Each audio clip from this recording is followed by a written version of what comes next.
আসসালামু আলাইকুম বন্ধুরা, আশা করি আপনারা সবাই ভালো আছেন। বিশ্ব রাজনীতি ও অর্থনীতিতে চীনের অবস্থান অত্যন্ত শক্তিশালী, কৌশলগত এবং অপরিহার্য হিসেবে প্রতীয়মান হচ্ছে। বিশেষ করে ইরান যুক্তরাষ্ট্রের উত্তেজনা এবং প্রযুক্তিগত সক্ষমতার ক্ষেত্রে বেলজিং এখন বিশ্বের অন্যতম প্রধান কেন্দ্রবিন্দু। সাম্প্রতিক সময়ে ইরান ও যুক্তরাষ্ট্রের মধ্যে চলমান তীব্র সংঘাত হরমুজ প্রণালীতে অচল অবস্থার প্রেক্ষাপটে ট্রাম্প প্রশাসন চীনের সহায়তা চেয়েছে। চীন ইরানের প্রধান বাণিজ্যিক অংশীদার এবং ইরানের তেল আমদানি 80% বেশি চীন কিনে থাকে। ফলে ইরানের ওপর চীনের সবচেয়ে বেশি কূটনৈতিক এবং অর্থনৈতিক চাপ সৃষ্টির সক্ষমতা রয়েছে। 2023 সালে সৌদি আরব ইরান সম্পর্ক পুনঃস্থাপনের মধ্যস্থতা করার পর থেকে চীন এখন নিজেকে মধ্যপ্রাচ্যে যুক্তরাষ্ট্রের একটি বিকল্প শান্তিরক্ষী হিসাবে তুলে ধরছে। হরমুজ প্রণালী বন্ধ থাকায় জ্বালানি সরবরাহ বিঘ্ন হওয়ায় চীন তাদের নিজস্ব পতাকাবাহী জাহাজগুলো চলাচলের জন্য তেহরানের সাথে সরাসরি আলোচনা করছে, যা যুদ্ধের তীব্রতা কমাতে পারে। চীন 140টিরও বেশি দেশের প্রধান বাণিজ্য অংশীদার। বৈশ্বিক উৎপাদন ব্যবস্থায় চীনের কোনো প্রকৃত বিকল্প নেই। যুক্তরাষ্ট্র যখন অপ্রত্যাশিত আচরণ করছে ট্রাম্পের নেতৃত্বে, তখন চীন একটি নির্ভরযোগ্য স্থান এবং প্রথাগত কূটনৈতিক দেশ হিসেবে নিজেকে প্রমাণ করেছে। ইউক্রেন থেকে শুরু করে মধ্যপ্রাচ্য পর্যন্ত বর্তমান সংঘাতগুলোতে চীন এখন শক্তিশালী মধ্যস্থতাকারী হিসেবে আবির্ভূত হয়েছে।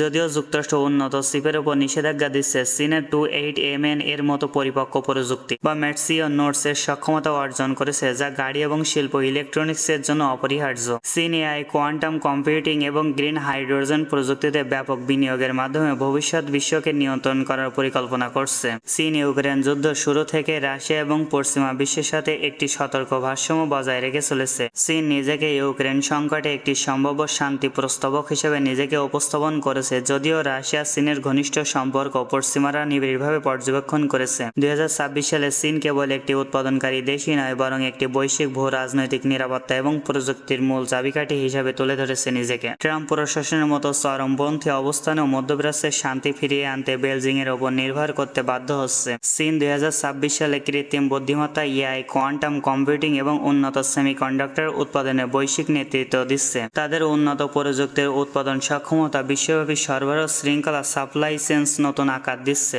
চীন 2026 সালে তাদের প্রতিরক্ষা বাজেটে 7% বৃদ্ধি করেছে, যা তাদের সামরিক সক্ষমতা বৃদ্ধির প্রতিশ্রুতির ইঙ্গিত দেয়। মার্কিন নিষেধাজ্ঞার জবাবে চীন একটি বহুমুখী এবং শক্তিশালী পাল্টা ব্যবস্থার কাঠামো গড়ে তুলেছে। চীন ইতিমধ্যে রিয়েল আর্ট এলিমেন্ট এবং শক্তিশালী ম্যাগনেট রপ্তানিতে কড়াকড়ি আরোপ করেছে, যা মার্কিন অটোমোবাইল এবং প্রতিরক্ষা শিল্পের জন্য অপরিহার্য। চীন একাধিক মার্কিন প্রতিরক্ষা ও প্রযুক্তিগত প্রতিষ্ঠানে এই তালিকায় অন্তর্ভুক্ত করেছে। 2025 সালের ডিসেম্বরে এবং 2026 সালের জানুয়ারিতে অনেকগুলো মার্কিন কোম্পানিকে এই তালিকায় যুক্ত করেছে, যার ফলে তারা চীনের ব্যবসা করতে এবং বিনিয়োগ পেতে সমস্যার সম্মুখীন হচ্ছে। 2026 সালের শুরুতেই চীন তাদের অভ্যন্তরীণ কোম্পানিগুলোকে মার্কিন ও ইসরায়েলি সাইবার নিরাপত্তা সফটওয়্যার ব্যবহার বন্ধের নির্দেশ দিয়েছে। ট্রাম্প প্রশাসন ইরানকে সামরিক সহায়তা দেওয়ার অভিযোগে চীনা পণ্যের ওপর 50% শুল্ক আরোপের হুমকি দিলে চীনের পররাষ্ট্র মন্ত্রণালয় স্পষ্টভাবে কঠোর পাল্টা ব্যবস্থা নেওয়ার হুঁশিয়ারি দিয়েছে। চীন ইতিমধ্যে মার্কিন গ্রিন প্রোডাক্ট এবং অন্যান্য বাণিজ্যের ওপর পাল্টা তদন্ত শুরু করেছে, যা ভবিষ্যতে শুল্ক আরোপের ভিত্তি হিসেবে কাজ করবে।